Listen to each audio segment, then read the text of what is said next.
pasó, ¿Qué chamo? más, chamo? Está la vaina. Fino, ¿y tú? Todo fino, brother. ¿Cómo andas? Qué bueno verte, chamo. Igual, chamo. Tenemos un año que no nos vemos. Siento que fue como hace un mes, chamo. Pasó demasiado rápido, bro. No puedo creerlo. Sí, qué loco, ¿no? Loquísimo.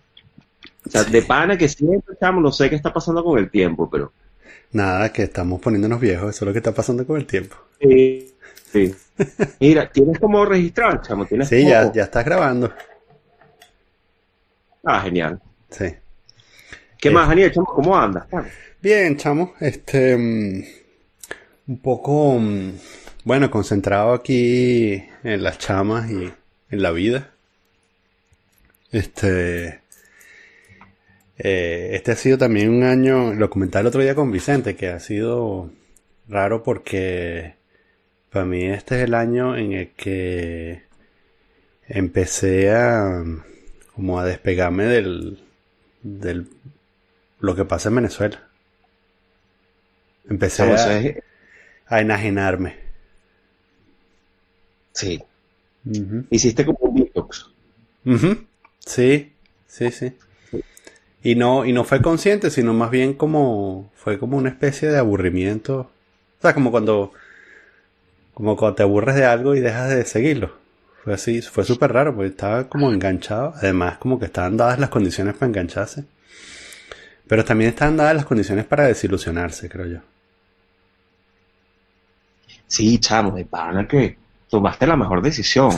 Es que Daniel, te pana. digo, si hubiese sido decisión, no lo hubiese tomado. Yo creo que fue más bien sucedió, ¿sabes? Sí, sí, sí, es que es mejor, chavo, porque es un tema que no tiene remedio, Mm. mano.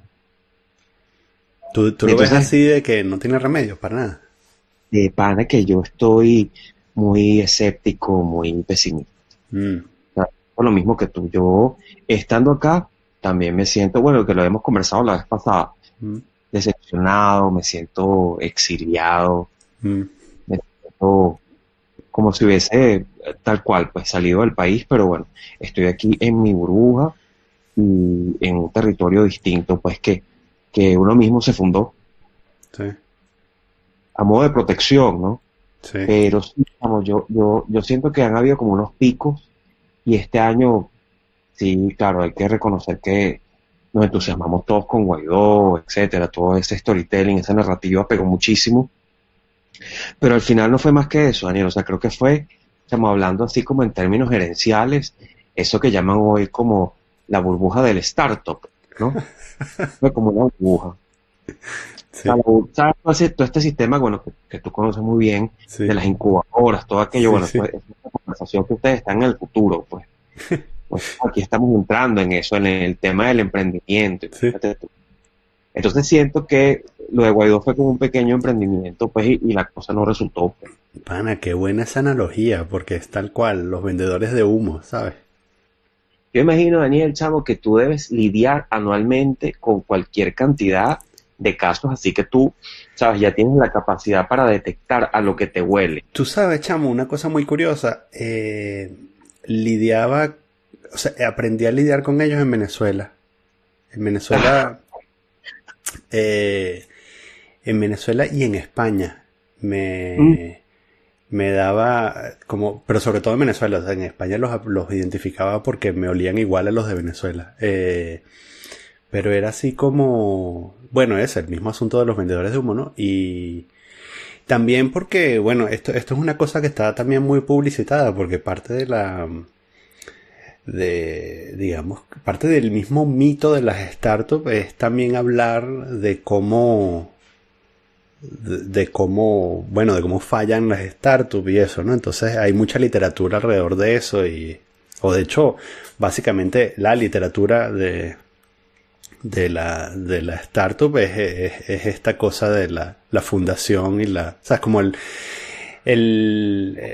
la construcción de un mito que después se disuelve, ¿no? Y además hay muchísimo, claro, este, ¿cómo es que se llama? Microsiervos, que es la novela esta de Douglas Coupland, que es como, ¿sabes? El fundador de la generación X.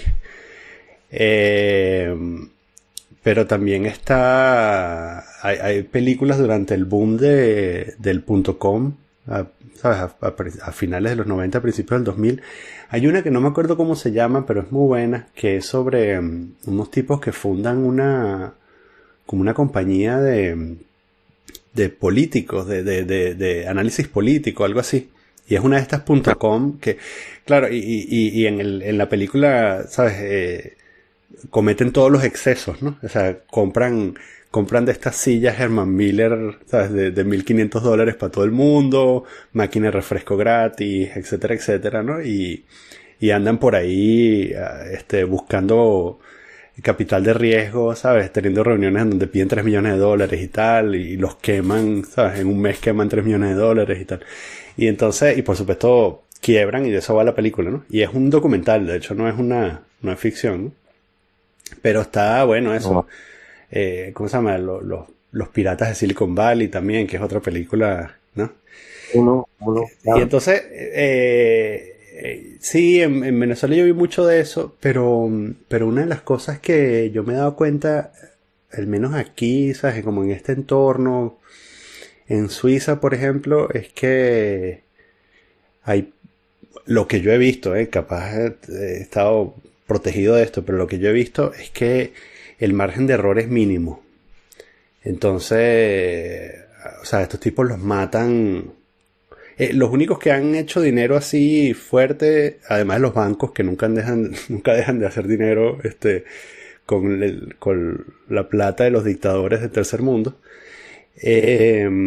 son la gente bueno, que está metida en las criptomonedas y eso, que se ha hecho mucho dinero en Suiza por eso, ¿no? Por aquello la marca suiza, ¿no? O sea, que venden la marca suiza para las criptomonedas también, ¿no? Daniel, chamo, tú que vienes del futuro, ¿tú consideras que ya Europa pasó por allí y se inmunizó ante esa generación? Una de las cosas que critican mucho de Francia, por ejemplo, es que apoyan muy poco las startups, ¿no? Como que hay pocas oportunidades para las startups, ¿no? Entonces, Francia tiene, bueno, 20 años lidiando con eso. El gobierno francés tiene 20 años lidiando con esos problemas porque, bueno, ¿sabes? Uno de los países ¿sabes? La cuna de la subvención industrial tiene problemas para poder subvencionar el desarrollo industrial de la industria del presente, ¿no?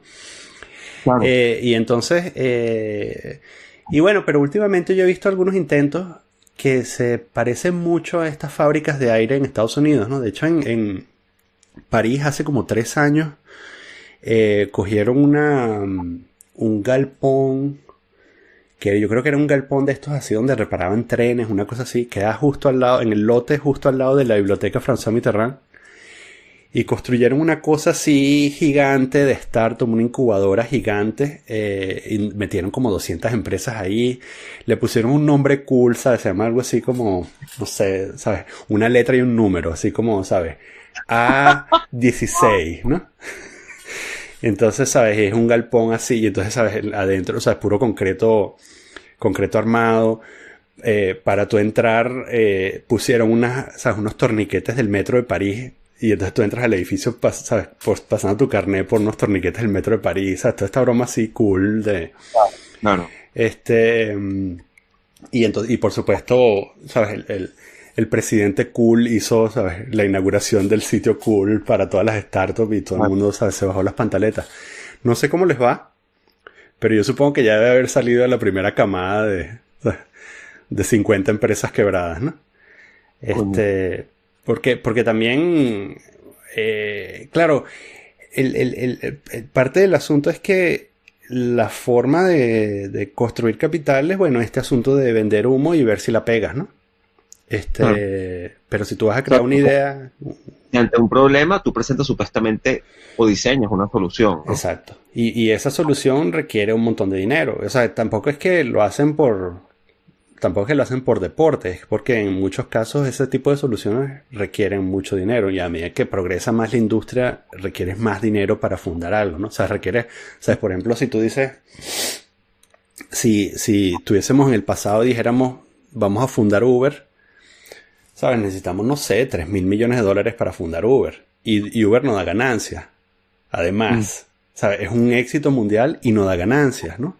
Come billete, ¿no? Entonces, y Amazon, por ejemplo, Amazon estuvo 15 años dando pérdidas.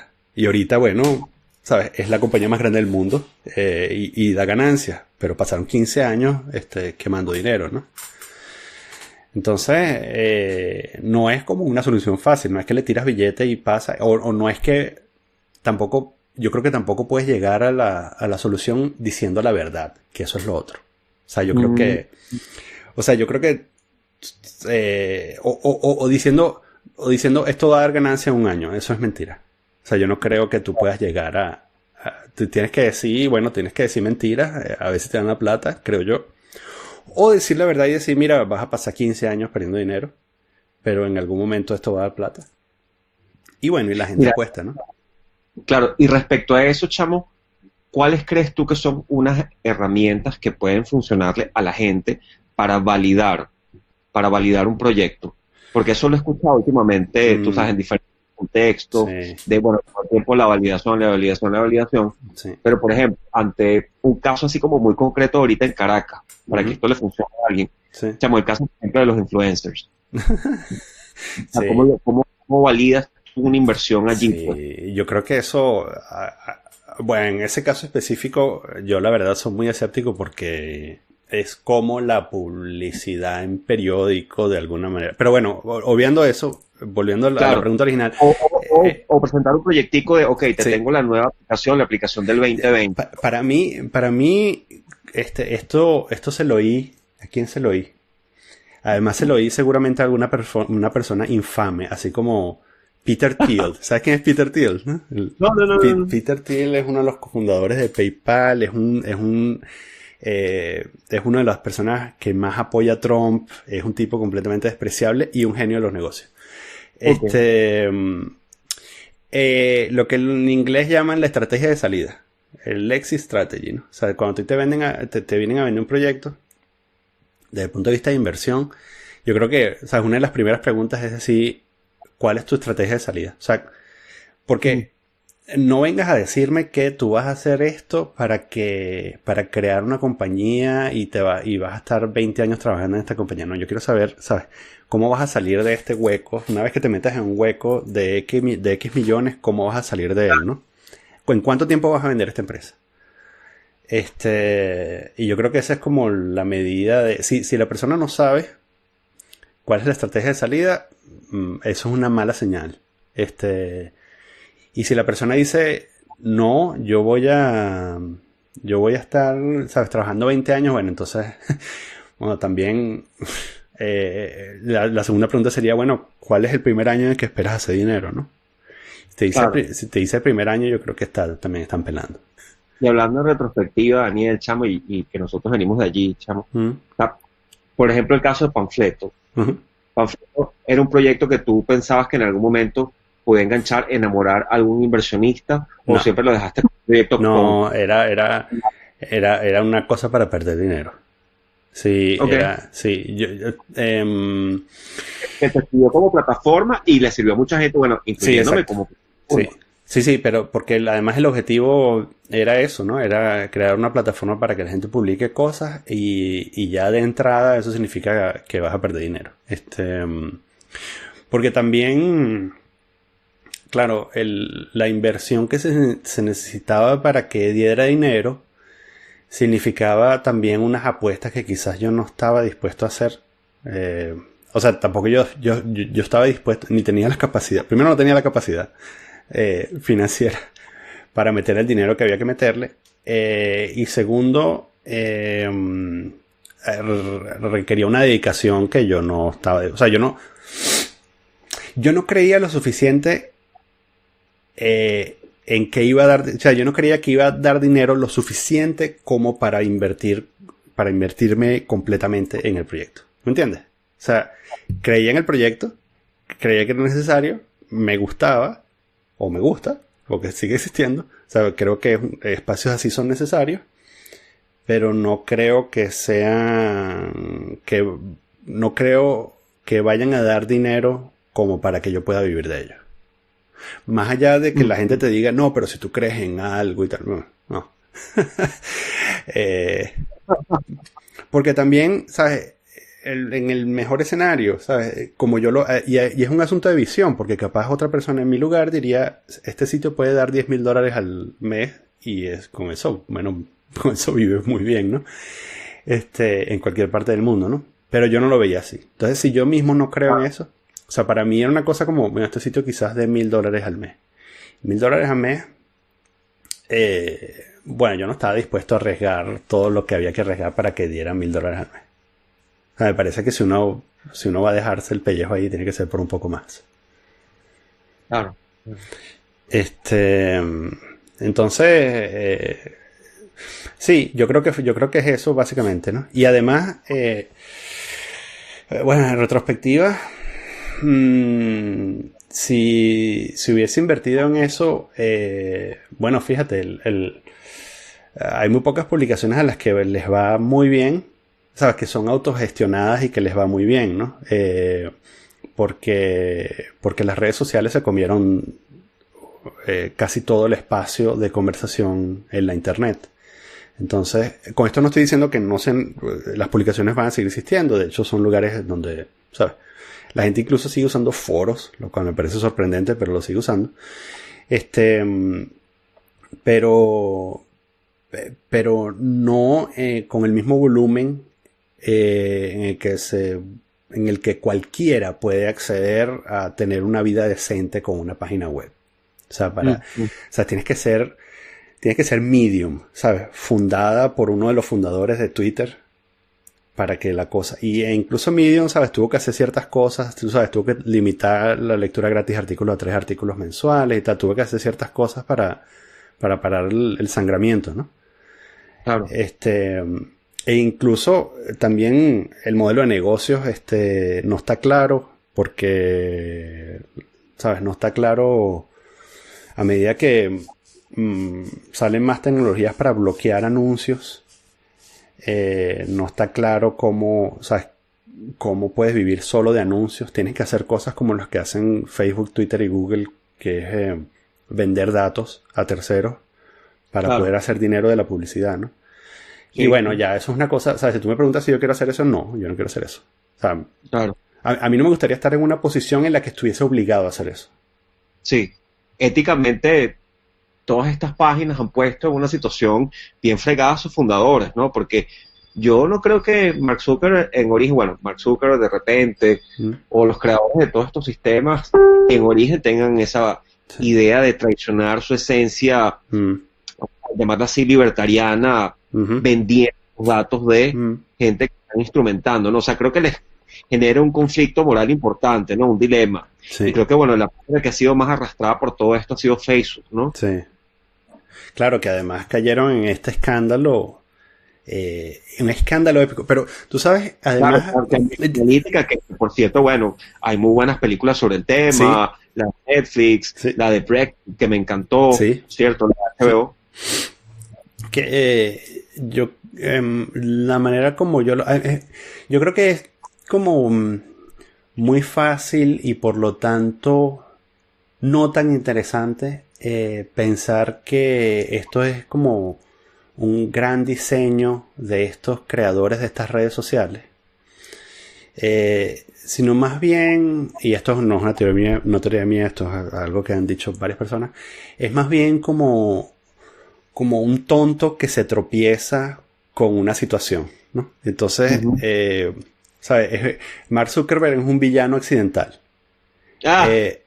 Él creó una cosa... El ego accidental sino el villano. Sí, el villano accidental.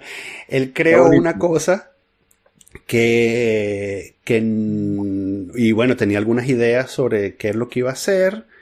Y luego, ¿sabes? Una cosa llevó a la otra y de pronto, ¿sabes? Estaba habilitando la destrucción de la democracia en Occidente. Pero, ¿sabes? De la misma manera, incluso, y con esto no quiero hacer ninguna apología más allá de una mínima, con esto quiero hacer solo una mínima apología. De la misma manera como muchísima gente que accedió al poder en Venezuela, también dilapidaron la democracia y las instituciones, no porque tenían un plan para hacerlo, sino porque no tenían el músculo intelectual ni la conciencia para detenerse a decir, bueno, esto no debería suceder. Entonces, Claro. es un poco también como la banalidad del mal, ¿no? Yo quisiera ahorita, por ejemplo, contigo, reflexionar si las redes sociales han ayudado a la democracia en Venezuela o la han terminado de sepultar, pues, en medio de todas las acciones, pues. O sea, ¿qué Sí. pasa allí? Claro, por supuesto es el dilema este Watchmen de que vino primero, si el huevo o la gallina, ¿no? Ajá. O no consigues algo sin antes romper unos huevos, ¿no? Que es lo que diría Alan Moore. Pero en cualquier caso, chamo, es algo que estoy todo el tiempo pensándolo en vista de estas discusiones, estos debates estériles que tienen ahorita encendido en fuego, pues, a Twitter, y que no van para ninguna parte, pues, y que hay gente que está todo el tiempo concentrando su atención. Pareciera que el gran objetivo es, otra vez, bueno, lo que diría Harari, que es la concentración de la atención, ¿no? Sí. Porque el resto al final, Daniel, es paja, se diluye, pues. Sí, como que las cosas serias, relevantes se diluyen. O sea, ¿cómo lo ves tú? ¿Tú crees, tú analizando el discurso hace 10, 15 años y comparándolo, el discurso en la esfera pública y comparándolo con el de ahora, ¿cuál crees tú que son las principales diferencias? Chamo, Daniel, fíjate, nosotros tenemos, afortunadamente, haciendo como una minuta, pues como una revisión directa o indirectamente de todo el acontecer nacional. O sea, nosotros, no sé, es algo interesante, ¿no? De las cosas, así como, digamos, pequeñas conquistas inútiles, pues, de nosotros. Somos inútiles. Estos tipos hicieron un registro casi que, bueno, así, de lo que yo recuerdo, de repente tú antes, pero al menos desde el 99 hasta ahorita, 20 años. O sea, publicando algo, ¿sabes? Mensual, pues. Panfleto negro, después cada quien por su cuenta, pero no le hemos perdido el rastro. Hasta, bueno, digamos, ahorita como tú me dijiste que te desconectaste un poco, pues. Pero, ¿qué diferencia, por ejemplo, existe entre ese país, esa Venezuela que conocimos, en discurso político, del 99 con la de ahorita? Yo creo que primero había un escenario político que me resultaba al menos más verosímil, más congruente con los personajes, pues.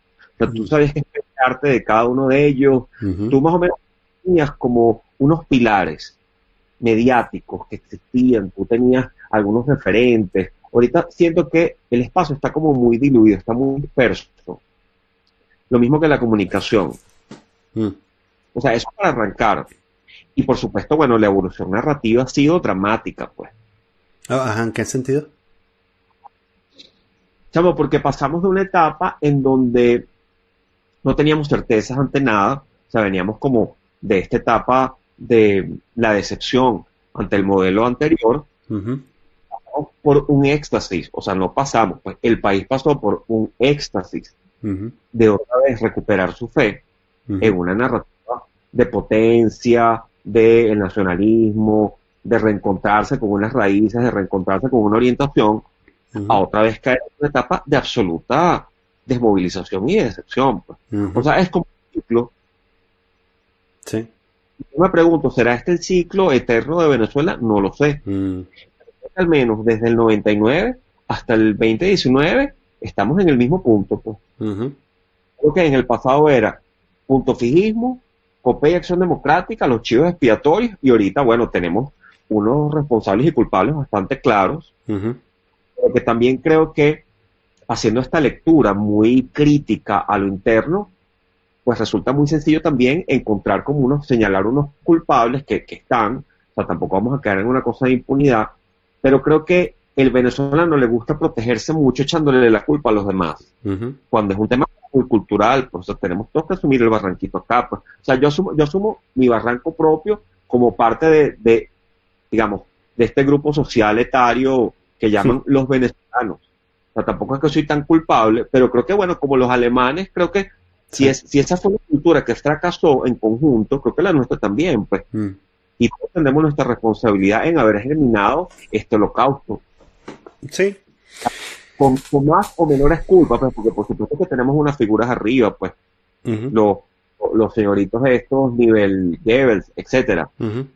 pero caramba, la sociedad venezolana implotó, ¿sabes? Nivel alemana, pues un poquito, creo yo, o sea, a lo mejor estoy diciendo algo un poquito extraño, loco, pero me late que va un poco por ahí, no sé cómo lo ves tú. Sí, esa opinión es bastante impopular porque a nadie le gusta compararse con el chavismo, ¿no?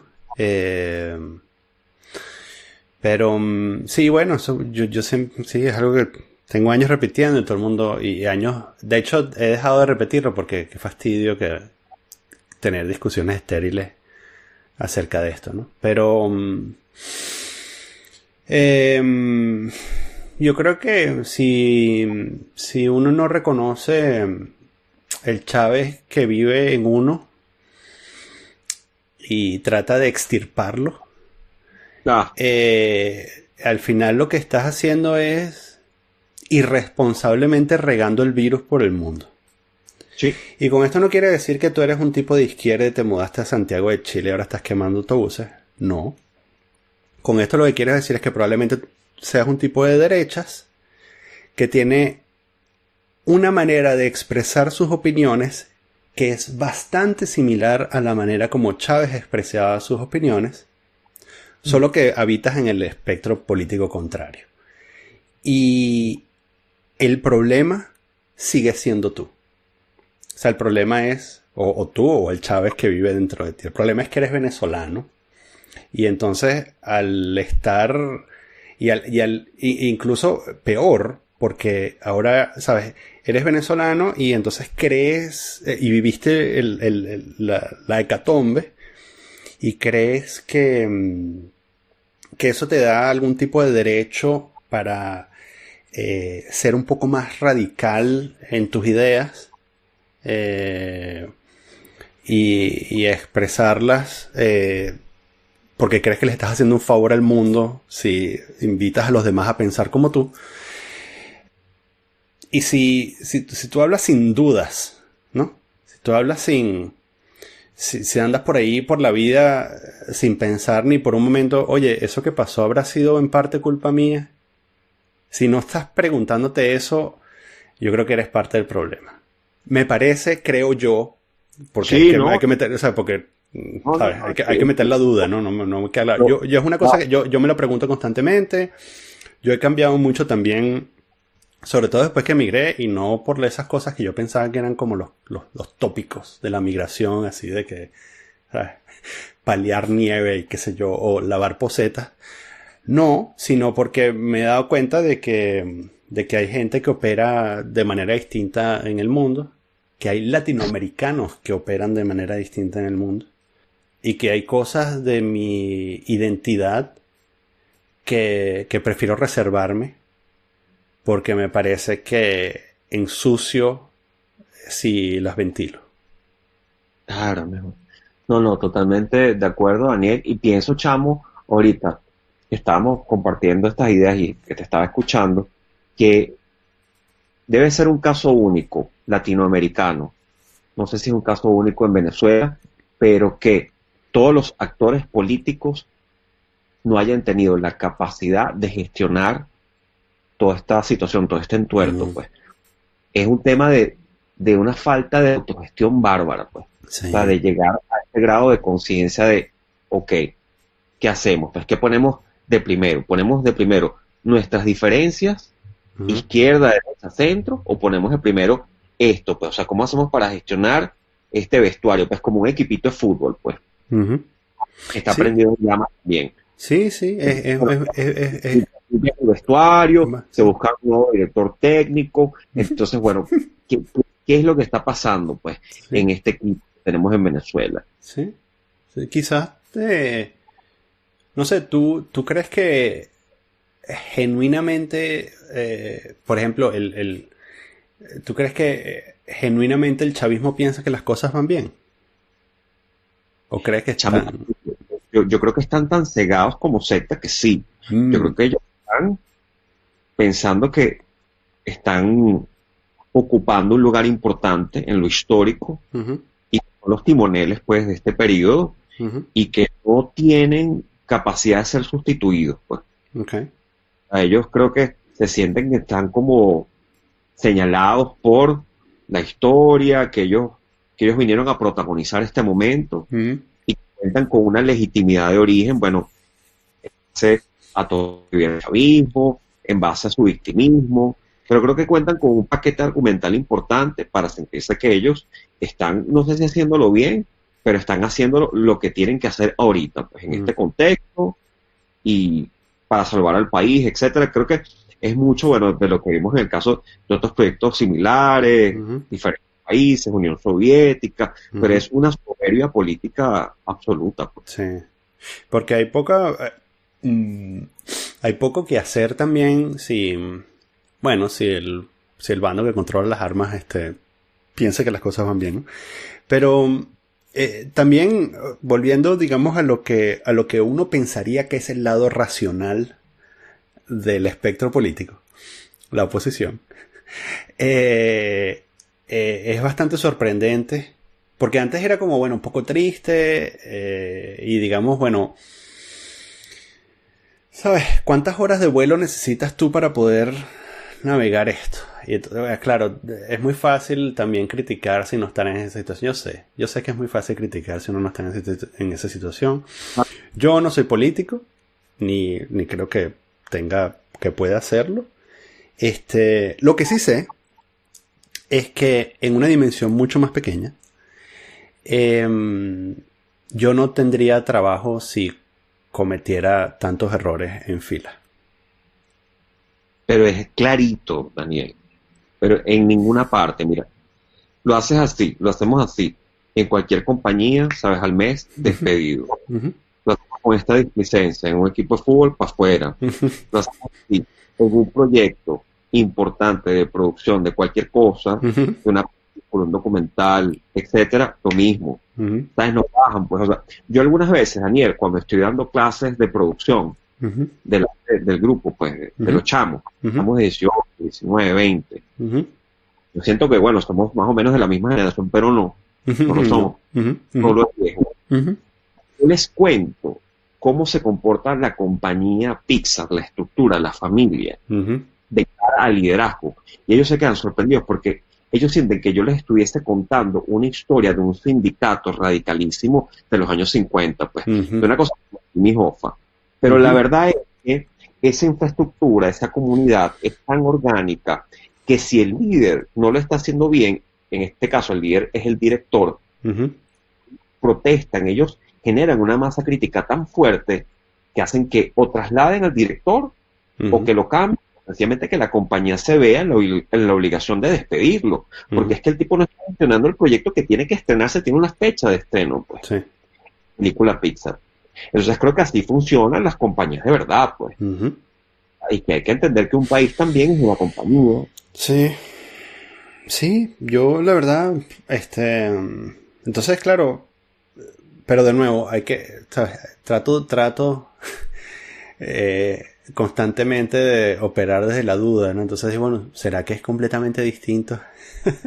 ¿Será que en la política es completamente distinto? Y entonces yo estoy completamente equivocado y estos tipos merecen... Qué pasa con la política que se convirtió en Venezuela en este espacio de absoluta condescendencia? Pues tenemos que esperar tanto que estos señores resuelvan y eh, que hagan su trabajo. O sea, ¿por qué demonio? ¿Por qué? Sí, ¿por qué? Bueno, también digamos, mm, porque, a ver, esto pasa, y es una de las cosas que yo pregunto mucho a quien pueda preguntarle, que no sea venezolano, a ver cómo funciona, ¿no? Porque es algo que yo veo, por ejemplo, en España, lo veo mucho, este asunto de que tienen carta blanca ilimitada, ¿sabes? De que hay políticos que son, o sea, son una máquina de fracasos, ¿no?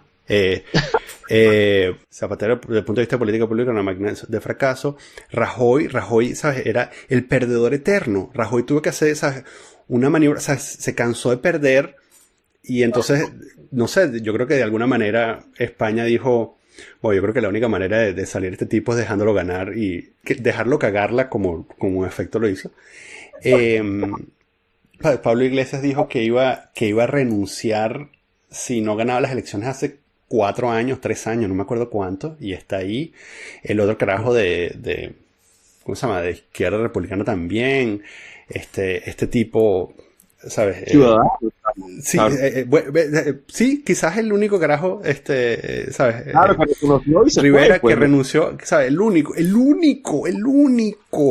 tipo que renunció. Un solo tipo, ¿sabes? Tienen 11 años en una crisis y renuncia un solo tipo. Hay, ¿sabes? Decenas de miles de políticos y uno renuncia. Es impresionante. Entonces, Y volvemos al caso de Venezuela y tenemos obviamente Maduro y Guaidó, pues. sí, exacto. Los pobres muchachos no los pudiésemos poner, pero ni a gestionar No, una asamblea de vecinos, pues. no. No, se quema el edificio, pues, ¿sabes? Bueno, eso, se va la luz, no llega el agua, no llega la comida, ¿sabes? Exactamente, no funciona el ascensor, o sea, no. Sí, sí. Es culpa de la gente del edificio Sí, de al lado. los de al lado que quieren invadirnos. Quieren el petróleo que está en el estacionamiento. Este, ¿Cómo se llama? Y entonces, y bueno, eso, he tenido esta conversación con españoles y entonces ellos siempre me preguntan, bueno, ¿cómo es en Francia y Suiza? Y, y las cosas que pasan en Francia, o sea, por supuesto que en Francia y Suiza hay corrupción, por supuesto, porque lo hay en todas partes donde haya dinero y donde haya seres humanos. Pero una de las cosas que pasa en Francia y Suiza es que la gente renuncia o la obligan a renunciar. Mm, mm, mm. O se suicida. Claro, Gente seria, ¿sabes? claro. ¿Sabes cómo bajan estas figuras en el sistema suizo, pues? O sea, ¿cuáles Ca- son los Es una vaina, cuáles es son- una vaina estrepitosa. Se descubre una cosa y, ¿sabes? El escándalo dura una semana. Es una semana y en esa semana esa persona, ¿sabes? Va de ser alguien importante a ser nada y desaparece. y Y, por y, y lo, para, lo, para que nos ilustres, Daniel, casos de qué tipo? casos de, ¿sabes? Mengano estaba arreglándose con algún banco para robarse algunas comisiones. O el banco estaba pagando favores para hacer alguna cosa con una alcaldía. Y entonces, ¿sabes? Claro. Así de que el político, ¿sabes? El político en cuestión renuncia, el carajo del banco se suicida, Ah, ¿sabes? La esposa del carajo del banco se fuga, ¿sabes? El hijo del carajo del banco sale en televisión diciendo, este carajo, ¿sabes? Este carajo no es mi papá y tal. lo que en Venezuela normalizan y justifican, pues. Sí, claro. Y yo creo que es Es una cosa verdad, como... no fue así, no fue tan así, este muchacho lo hizo, ¿Mm? tenía un primo en el banco y Sí. Y en España también, en España, ¿sabes? Pasan agachados, por ejemplo, ¿sabes? Dicen, bueno, vamos a esperar que esto pase, ¿no? Y surgimos, ¿sabes? 3 meses después volvemos a la palestra. Este, y entonces yo creo que es una cosa también de que, bueno, es falta de disciplina. sí. Es como los chamitos, ¿sabes? Que tú les dejas pasar una cosa y después, y después ellos creen que te pueden caribear todo el tiempo. Y entonces, y es verdad, porque si no tienes consecuencias, hasta yo lo haría. ¿Sabes? Si yo me doy cuenta de que yo puedo doblar alguna regla o hacerlo mal y nadie me va a cuestionar, yo no creo que yo tenga la fortaleza moral para, para hacer las cosas siempre bien, para no comerme la luz roja todo el tiempo Ah, o para, ¿sabes? Yo lo hago por parte, bueno, en parte coerción, o es coerción explícita o coerción, o sea, imaginada, ¿no? Digo, bueno, me voy a joder si lo hago y mejor no lo hago, ¿no? mira, Daniel, chamo, estás tocando un punto clave que yo quería conversar con alguien, fue contigo que lo voy a tocar. Chamo, ¿qué hacer, por ejemplo, para disciplinar un salón hoy en día? Pues, considerando que, claro, te pregunto esto, Daniel, porque Chamo, es sí. un Ujú, temazo global. Entonces, bueno, claro, hay discusiones ahorita en las universidades públicas y privadas en Norteamérica de qué hacer con el caso. ujú, Por ejemplo, en los colegios, en las instituciones educativas norteamericanas, europeas, etcétera, ya es un temazo ujú, que a la persona, a los estudiantes ya no se les puede ni siquiera responder, sí. que son otros códigos, los Ujú, campus que se han convertido como en estas suertes de incubadoras de pensamiento, de corrección política, y hay temas que no se pueden tocar, hay autores que ya son autores vedados, entonces, chamo, o sea, ¿ante Sí. qué nos estamos enfrentando, no? Sí, sí, yo no sé, es una cosa que a mí me preocupa también porque eso de alguna manera va a también tener alguna incidencia en las estructuras de disciplina en mi hogar cuando mis hijas crezcan. Este, pero sí. Ojo, o sea, yo entiendo que se impongan límites y que hayan Ujú, códigos, eso ujú, lo entiendo magníficamente bien. sí, O sea, por hablar de un caso, pues, en el colegio en donde estudiaron mis sobrinos, había una serie de códigos respecto al trato con los estudiantes, porque bueno, se presentaron muchos casos de bullying, ujú, de abuso de profesores. Yo entiendo todo eso muy bien, ujú. pero fuera de eso, o sea, ¿cómo hacer para que tampoco el profesor se censure y los alumnos se censuren? Sí, ahí yo creo que también estamos hablando de como de dos cosas distintas, porque una cosa es la disciplina y cómo convences, o sea, cómo porque nosotros, la manera como yo lo veo es que hemos, a nuestra generación, y hablo de la generación X, les tocó vivir un cambio en las sensibilidades, ¿no? Porque nosotros pasamos, o sea, a nosotros nos educaron de una manera distinta de como educaron a nuestros padres y nuestros abuelos. Es que, porque la nuestra fue la primera generación en la que para algunas personas pegarle a los niños y jóvenes estaba mal para algunas personas, ¿no? No para todos. Entonces, mientras que, No es una generación iniciada, pues. sí, mientras que, o sea, incontables generaciones en el pasado era completamente normal, ¿no? Entonces, y bueno, eso quizás produce también una especie de vacío, a mi manera de verlo, produce una especie de vacío porque hay técnicas que ya no funcionan, ¿no? La amenaza de la violencia física ya no funciona, ¿no?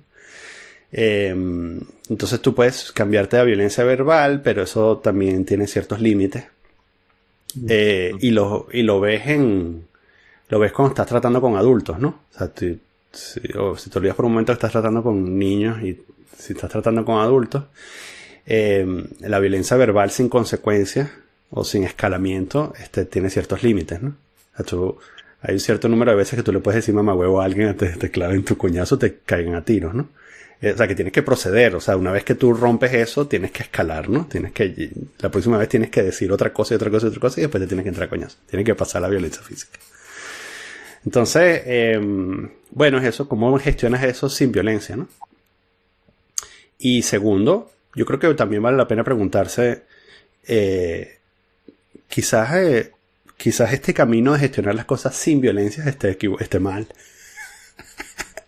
Yo no estoy de acuerdo. Yo pienso que uno debería gestionar las cosas sin violencia.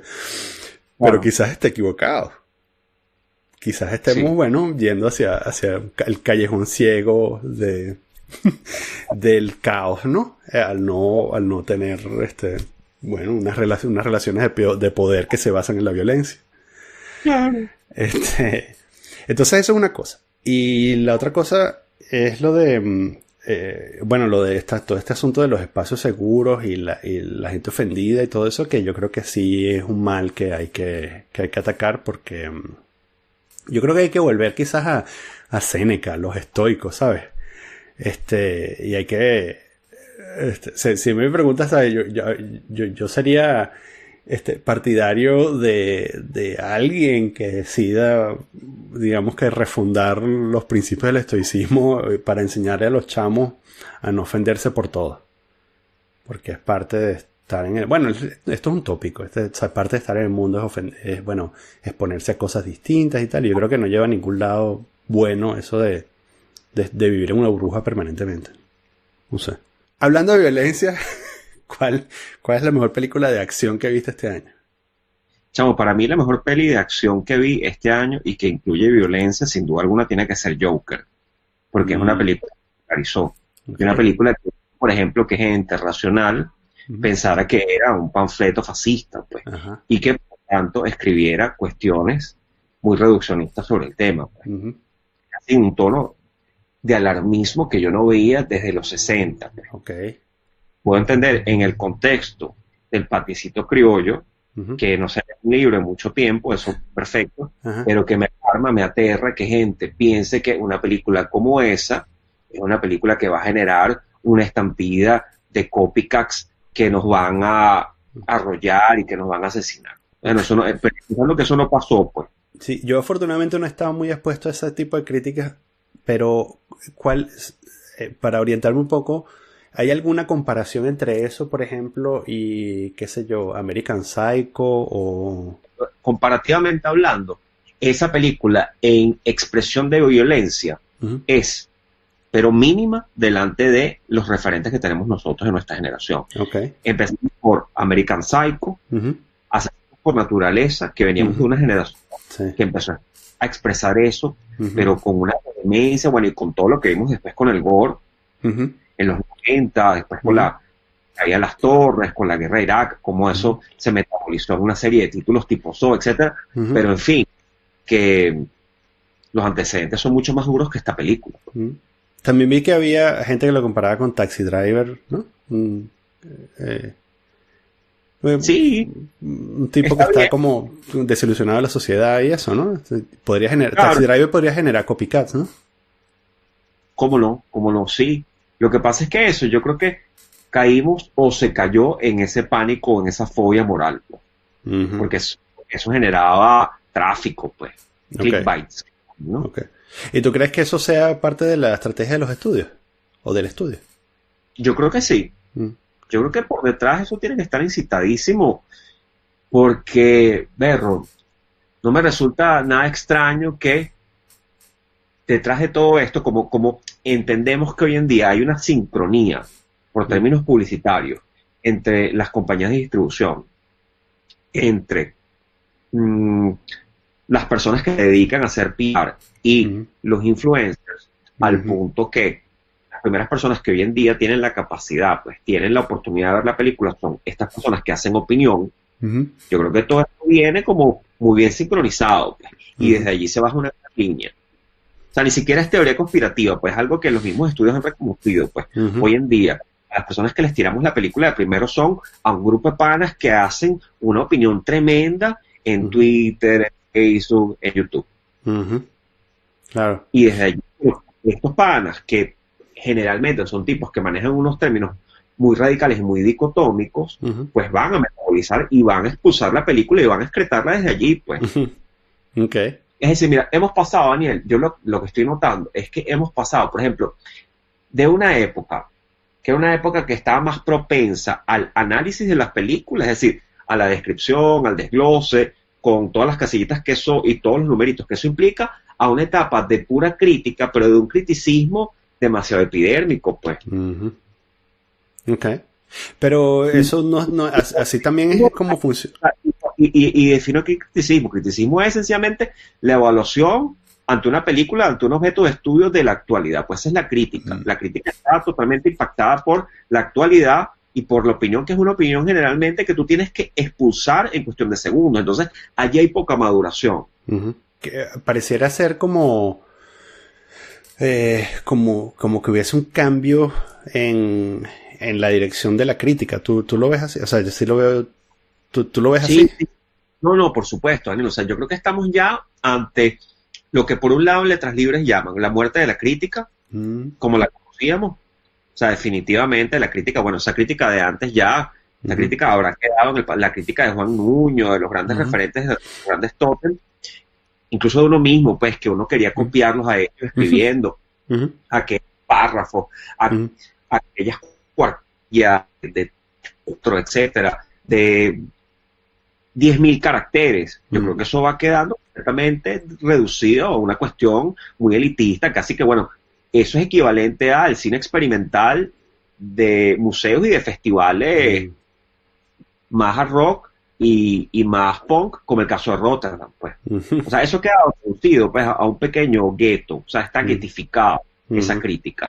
Esa crítica de verdad tiene poco impacto, pues esa crítica tal como la conocemos antes, y esa crítica articula con ciertos grupos de poder. Ajá. Y vive también de ese caché, pues. ¿Y esos criterios desde el pasado, del rescate de ese pasado. ¿Y cómo Pero crees tú que a término de, o sea, por ejemplo, los festivales, ¿cuáles festivales crees tú que están influenciados por esta nueva y por la vieja crítica? ya voy para allá. Entonces, ok, ¿ante qué estamos? Creo que estamos ante un fenómeno que, bueno, que tiene tiempo discutiéndose, que es el fenómeno de la poscrítica, pues. Creo que eso es lo que tenemos ahorita. Uh-huh.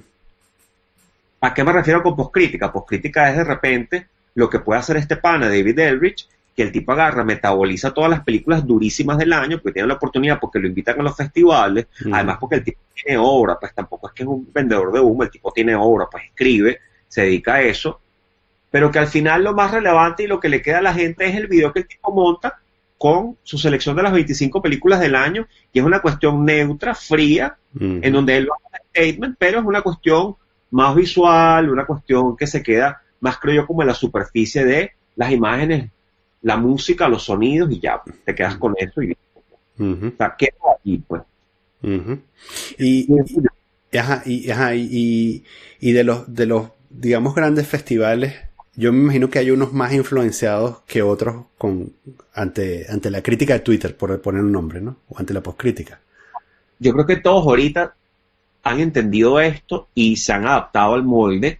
Y entonces es lo mismo, Daniel, porque los tipos están llegando como a unos compromisos, unos consensos, unos contratos con un grupo de gente que puede hacer este trabajo que hacían antes los grandes reporteros de medios, etcétera, que lo siguen haciendo por mantener las buenas relaciones todavía con los pilares mediáticos que quedan en Europa y en el mundo. Entonces, bueno, los invitan y tal, pero están hoy más preocupados porque vayan estos influencers, estos tuiteros, estos todavía tienen algunas páginas que hacen ruido para que cubran esos festivales por completo y para que publiquen diariamente sus impresiones, sus opiniones sobre las películas en Twitter.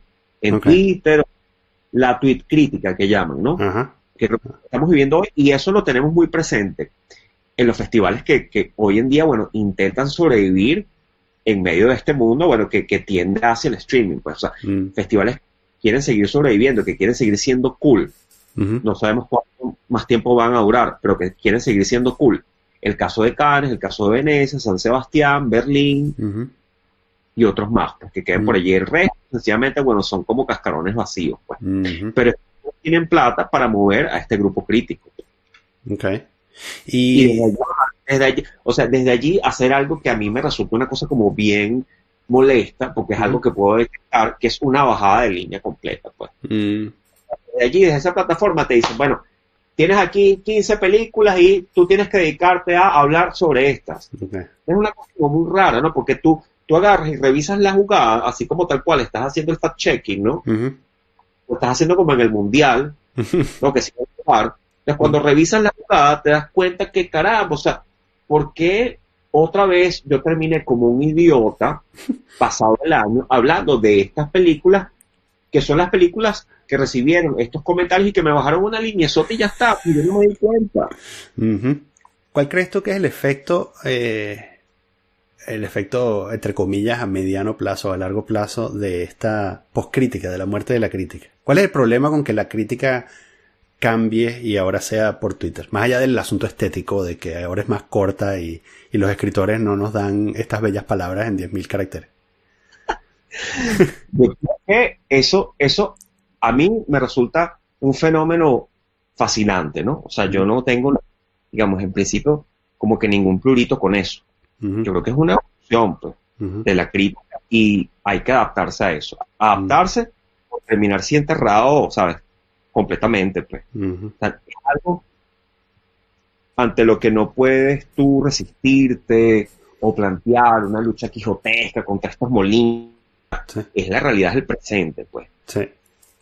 Frente a eso, creo que lo que puedes hacer, creo yo, es intentar sortear, ¿no?, el esquema, ver cómo te adaptas a ese esquema, a ese modelo, y qué puedes poner allí.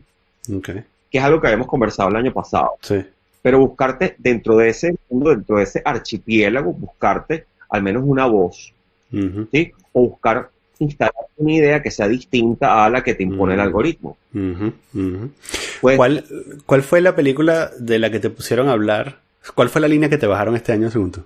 Daniel, pero la película de la que más hablaste que no has debido hablar. Imagínate tú.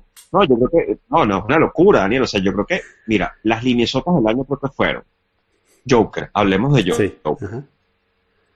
pero hicimos de todo con Joker. O sea, podcast, ¿sabes? Escribimos, o sea, de verdad, o sea, yo jamás había trabajado tan de gratis para una película.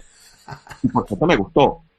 Pero siento que estoy dentro de este esquema Sí. económico de lo que llama esta remedio zafra del entusiasmo, Sí. que es todo esta rueda, ¿no? Sí. De la fortuna en donde trabajas, y al final te das cuenta cuando terminas así tal cual, como el hámster, Ujú, completamente mm, sin aire, ujú, completamente cansado, ujú, que no recibiste, ¿sabes? Pero es que nada ujú. Sí, sí. por el trabajo. O sea, Sí, es una sí. cosa loquísima, Sí, sí. porque de verdad que le pusiste un empeño rotundo Sí. a una empresa completamente Sí, sí. inútil, pues, Te en usaron. realidad. O sea, algo que te llenó a ti y que de repente, como mucho, te generó que si unos likes, Ujú, te ayudó a crecer en tu comunidad, pero es que más nada. ujú, ujú. Ok. Creo que, mira, de las películas que tuvimos que hablar sí o sí, Joker, o sea, dime tú Avengers Endgame. Ujú. Yo me pregunto, Daniel, si en el 2025 nosotros vamos a recordar esa película, seguramente como unos easter eggs. Pero es Mari- una película que empieza poco a poco como a diluirse en el Sí, espacio y el tiempo. Pues es una película que yo, la verdad, lo que recuerdo es el momento cuando me emocioné cuando salieron todos, porque es una cosa, bueno, chévere, sí, perfecto, están ahí reunidos, pero sí, sí. poco más, o sea, y había que hablar de esa película. Ujú. ¿Cuál crees tú que es una peli así, una que te pareció que estaba como inflada? No, es que ya dijiste Avenger Endgame, yo creo que esa es la... Además estoy completamente de acuerdo contigo porque yo no puedo reproducir la trama. O sea, si me preguntas cuál es la trama, no me acuerdo. Vamos, Este, empezando por mataron al carajo más de pinga de la película a los primeros 5 minutos, pues. Y dije, coño, mataron a los chavos, ¿qué sí, pasó, güey? sí, ¿Cómo así eso, güey? sí. Si es el mejor Este, film de la película. pero sí, de verdad que se vuelve un poco... eh, se vuelve un poco triste luego cuando te das cuenta de que hay películas de las que te pusieron a hablar sin que tú lo hicieras por voluntad propia, ¿no? Y Daniel, no, Porque- y más, o sea, en Venezuela, chamo, o sea, Ujú. el que diga, no, pero es que yo soy un curador de películas, yo veo todas las películas del año, del Sí, mundo, y en base a eso mi lista es esta. No, sí, Daniel, o sea, no mi lista. Esta es la lista, chamo, ¿sabes? De 500 tipos, ok, de 1000 tipos. claro. Es- Me explico, entonces, ¿sabes? No es casual, Sí, sí, no sí. es casual, no es Sí, casual que sí, tenga sí, o sea, eso, porque de alguna manera, entonces tú estás argumentando que la calidad es un concepto objetivo y absoluto, ¿no? O sea, si 20 tipos tienen, o sea, tienen un 80% de coincidencia en sus top 10, tú lo que estás diciendo es que existe un método para medir y detectar la calidad. puede ser, o de repente que nos están entubando todos. Una de las dos, ¿no? En ese sentido, es rescatar una herramienta como la que se inventaron los panas de Rotten Tomatoes, pues, Ujú. que es para el De la cine, audiencia, dices tú. exactamente, que es para la crítica de cine, Sí. el equivalente de lo que es Twitter para la opinión hoy en día, pues. Mm, Al menos te pone, mira, los trending topics del cine son estos, panas, con estas calidades, pues, o sea, ujú, tienes algunas veces, por supuesto, con sus dificultades, con sus debilidades, con sus ujú, errores, ujú. que tú puedes decir, bueno, porque esta película está tan inflada críticamente Sí, en Rotten, pero al menos los tipos manejan una base de datos brutal de crítica sí. que, mira, este 92% para Ujú, una película como era hace una vez en Hollywood, o un poco más, 98%, ujú, capaz es lo cierto. Y en efecto, Daniel, para mí esa es una peliculota, y esa ujú, peliculota está muy puntuada en Rotten, ujú, pues. De ujú. manera que la comunidad en muchos casos acierta, pues. Ok. Lo que dices tú, pues, Pero, puede que una montaña de datos esté funcionando en algo, sí. más Claro, allá de pero... más allá de las voluntades y las opiniones individuales, pues, de cada Sí. crítico. Claro, pero si tú tienes eventos cinematográficos diseñados a punta de comité y estudios de mercado, lo que puede terminar pasando es que una vez que la publicas en Rotten Tomatoes, tienes un ejército de nerds que van y le ponen 100% a la película, ¿no? Entonces, Sí. claro, ¿cómo luchas tú contra eso? sea, esas películas, bueno, solo confías en las películas no nerd de Rotten Tomatoes. ¿Será? Exacto. Y bueno, ya. Cuéntame tu Y lista. Vamos a ver esa lista. oye, cierro con mi lista. Mira, tengo de primero Parasite, la película coreana, Ajá. poco original. Sí. Parasite me encantó, esta película que ganó la Palma de Oro de Cannes. Ujú. Tengo Érase una vez en Hollywood de Tarantino. Sí. Tengo Atlantique, que es una película senegalesa que está disponible en Netflix. Ok. Ese algoritmo que, bueno, que es para dedicarle un podcast más adelante. Sí. Tengo Joker. Tengo una película colombiana de Alejandro Landés que se llama Monos, que es una Monos, película sí. bellísima Ujú. sobre un grupo guerrillero que la cosa se convierte en una distopía como En el corazón en las tinieblas, una película copoliana bellísima.